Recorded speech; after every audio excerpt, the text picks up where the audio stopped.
সারাক্ষণ জনগণের সেবায় থাকব এবং তাদের যে অধিকার আছে অধিকার আদায়ের জন্য চেষ্টা করব সার্বিকভাবে। আসসালামু আলাইকুম রহমতুল্লাহি ওয়া বারাকাতুহু। সম্মানিত দেশবাসী, আপনারা অবগত আছেন এদেশের গণমানুষের প্রিয় সংগঠন খেলাফত মজলিস সারা বাংলাদেশের খেলাফত মজলিস মনোনীত প্রার্থীবৃন্দ রিটার্নিং কর্মকর্তাদের কাছ থেকে মনোনয়ন ফরম সংগ্রহ করছেন। সেই ধারাবাহিকতায় ঢাকা 17 আসনে আমাদের খেলাফত মজলিস মনোনীত জাতীয় সংসদ সদস্য পদপ্রার্থী লেফটেন্যান্ট কর্নেল ডাক্তার মোহাম্মদ এমদাদুল হক ভাইয়ের ফরম উঠানোর জন্য আমরা খেলাফত মজলিসের একটি প্রতিনিধি দল আমাদের ডাক্তার ভাইকে নিয়ে আমরা মহাখালীতে এসেছি। আলহামদুলিল্লাহ আমরা ফরম সংগ্রহ করলাম এবং এর সামগ্রিক কার্যক্রম শেষ করে আমরা এটা জমা দিব ইনশাল্লাহ। খেলাফত মজলিস বাংলাদেশে খেলাফত প্রতিষ্ঠার লক্ষ্যে কাজ করছে। ইতিমধ্যে আপনারা জেনেছেন যে 8টি দল একসাথে এক বক্সে যাতে একক প্রার্থী থাকে সেই নীতিমালা অনুযায়ী কাজ করে যাচ্ছে।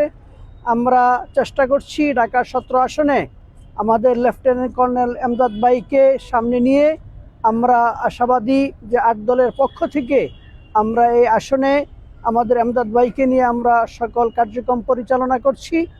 আমরা চাই যে ঢাকা 17 আসনের যেই সামগ্রিক অবকাঠামো যানজট সহ যে সমস্ত সমস্যাগুলো রয়েছে সেইগুলো এমদাদ ভাই এর মাধ্যমে এই এলাকার উন্নয়ন ইনশাল্লাহ উনি সাধিত করবেন। এই মুহূর্তে আমি এমদাদ ভাইকে তার সংক্ষিপ্ত অনুভূতি ব্যক্ত করার জন্য অনুরোধ। আমি চাই আমার এলাকাতে সকলেই তার অধিকার পাক। ন্যায় এবং ঐক্যের ভিত্তিতে আমরা আন্দোলন করছি। একটু আগেই শুনেছেন যে আমরা যাচ্ছি একটা বাক্সে ভোট দেওয়ার জন্য। আমি মনে করি যে আমার যে যোগ্যতা মেধা তা দিয়ে জনগণের পাশে থাকব, সারাক্ষণ জনগণের সেবায় থাকব এবং তাদের যে অধিকার আছে অধিকার আদায়ের জন্য চেষ্টা করব সার্বিকভাবে। আল্লাহ তাআলা যেন আমাদেরকে এই দাবি দাওয়া পূরণের জন্য তৌফিক দেন এবং আমাদেরকে যোগ্য করে তোলেন, এই আশাবাদ ব্যক্ত করেই আমরা আজকে এখান থেকে নমিনেশন পেপার নিলাম। ইনশাআল্লাহ সময় মতো আমরা এটাকে আবার সাবমিট করব ইনশাআল্লাহ।